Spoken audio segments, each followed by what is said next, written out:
D G excise Aurangzeb Panwar اور D G narcotics control Waheed Sheikh کی ہدایت پر ای ٹی او کولنگی لکشمی چند اور اے ای ٹی او سہیل عباس نے کولنگی میں کارروائی کرتے ہوئے ماڈل فیملی پارک سے بدنام زمانہ منشیات فروش عزیز الرحمان کو گرفتار کر لیا۔ ہم نے آج ڈسٹرکٹ ایکسائز کولنگی میں کارروائی کرتے ہوئے ایک بین الاقوامی اسمگلر جو کہ بڑے عرصے دراز سے کالج اور اسکولوں میں جو چھوٹے بچے ہیں ان میں آئس سپلائی کرتا تھا۔ ملزم کے قبضے سے 1 کلو 120 گرام آئس برآمد کر کے اس کے خلاف مقدمہ 6/23 درج کر لیا گیا ہے۔ ملزم کراچی کی مختلف یونیورسٹیوں میں منشیات سپلائی کرتا تھا اور ملزم کے مزید ساتھیوں کی تلاش جاری ہے۔ قبضے سے 1 کلو 110 گرام آئس برآمد کی گئی ہے۔ FIR number 6/2023۔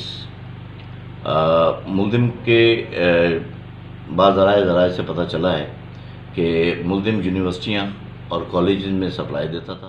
کامیاب کارروائی پر D G excise Aurangzeb Panwar اور ڈی جی نارکوٹکس وحید شیخ نے کارروائی کرنے والی ٹیم کو تعریفی اسناد دینے کا اعلان کیا ہے۔ Sameer Qureshi, C110 news, Karachi. C110 news, خبر کی اصل خبر۔